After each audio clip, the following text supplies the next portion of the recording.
सखी देखा तारू हो बाबा बड़ा कमसीन लगत हवन, बड़े कम उम्र में जोग रमा लेन। चला तनी पूछा जाता। चला ना। चला चला। ए बाबा। क्या बच्ची? बाबा इतने कम उम्र में काहे जोगी बन गिला? ये उम्र तो जवानी के मजा ले ले के बा और जोग रमोले के ना बा।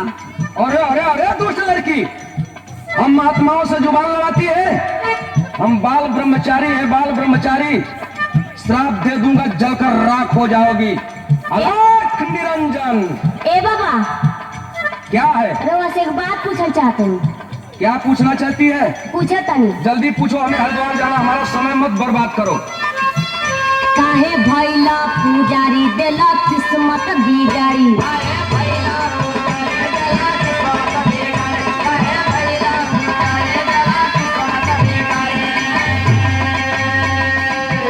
काहे भैला पुजारी देला किस्मत बिगाड़ी? कर हमरा से यारी दोपहरिया में।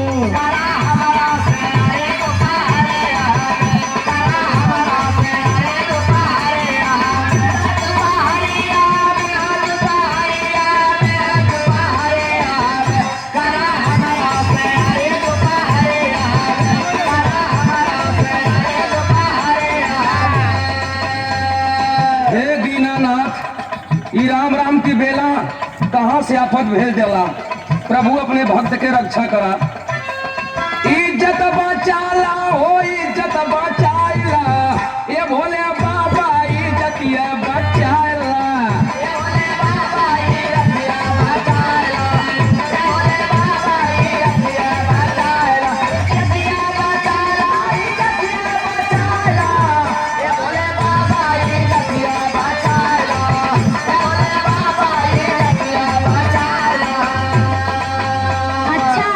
भोले बाबा के पुजारी बनत हवा, भोले बाबा के बनावत हवा। हम भोले बाबा का बचपन से पूजा करीला, लेकिन भोले बाबा के नहीं हाल देखत हवा। भैला भोले के पुजारी उते लेके घूमे नारी। ए लड़की, हमें गुमराह मत करो।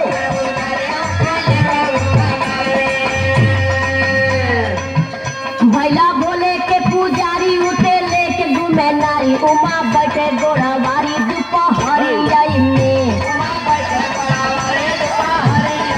एक मिनट उमा देवी के ना छोड़ेलन।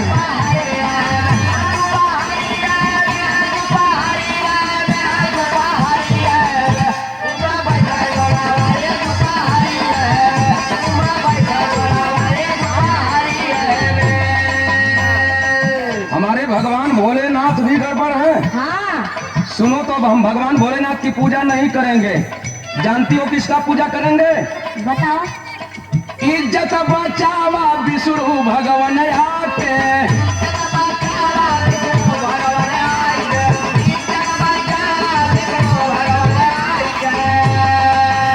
अरे पैया परी तुहरे कहीं समझाई के।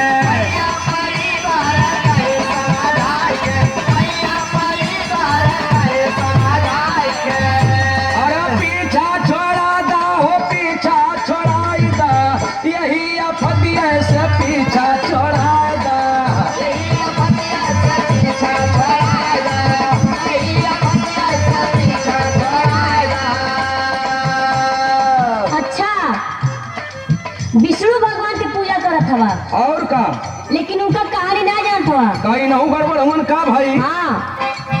नारी बदे भइल आनर, नारद के कैले बानर।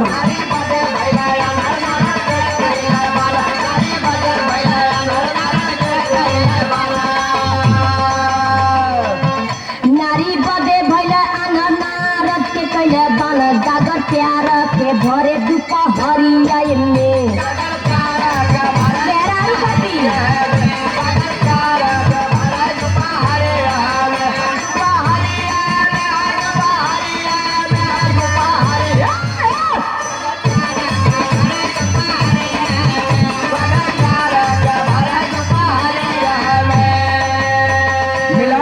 तू हमें गुमराह करना चाहती हो? हाँ। हमारे विष्णु भगवान भी गड़बड़ है, तो अब हम हनुमान जी की पूजा करेंगे। जैसे हनुमत भैला बाल ब्रह्मचारी।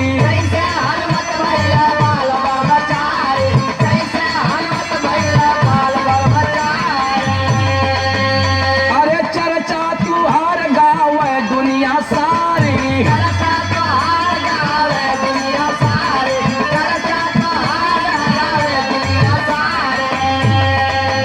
हे हनुमान स्वामी, तू तो बाल ब्रह्मचारी हुआ, ये भक्त के कष्ट जान सकेला। अरे बतिया बना दा हो, बतिया बनाई दा, हे कबीराई मरी बतिया बनाई दा।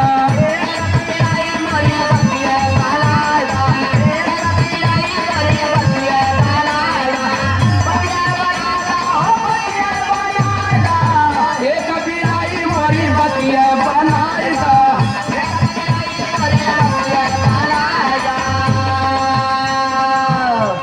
अच्छा, हनुमान जी के बारे में पूछा था। और का हनुमान बाल ब्रह्मचारी हुआ ये नहीं जानता हुआ। का? जब श्री राम जी ससुरारी अपने गैलन, अच्छा, साथ में हनुमान जी गैलन।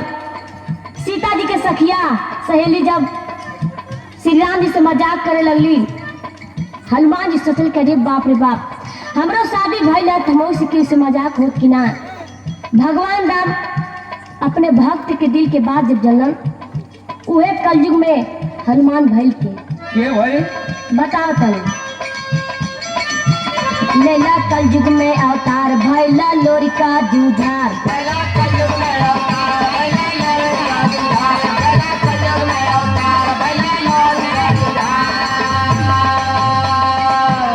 लैला कलयुग में अवतार भइला लोरिका जूझार। कैला चनवा उड़ार दुपहरिया में।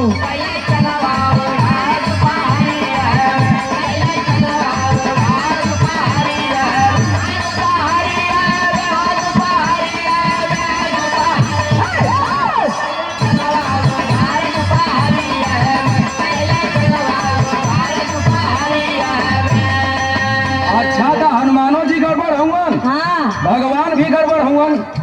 और यार तोरे बाते में बड़ा दम लगत बा। ए भगवान, अब हमके माफ करिहा। हई लाए अपन कंठी आ हई लाए अपन माला, हई सरंगी गुदरी अब अपन समारा हमहू चलत है अपन दुनिया बसावे। अरे तोहरी बतिया में बड़ा दमा बात है।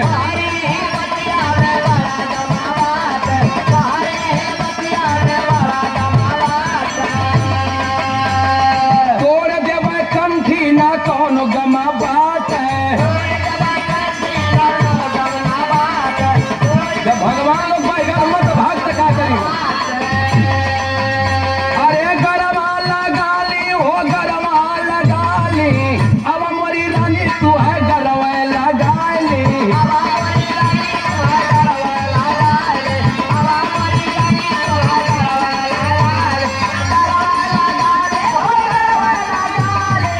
अब मोरी रानी तू है गरवा लगा ली। अब मोरी रानी तू है गरवा लगा ली। अब मोरी रानी तू है गरवा लगा ली। अब मोरी रानी तू है गरवा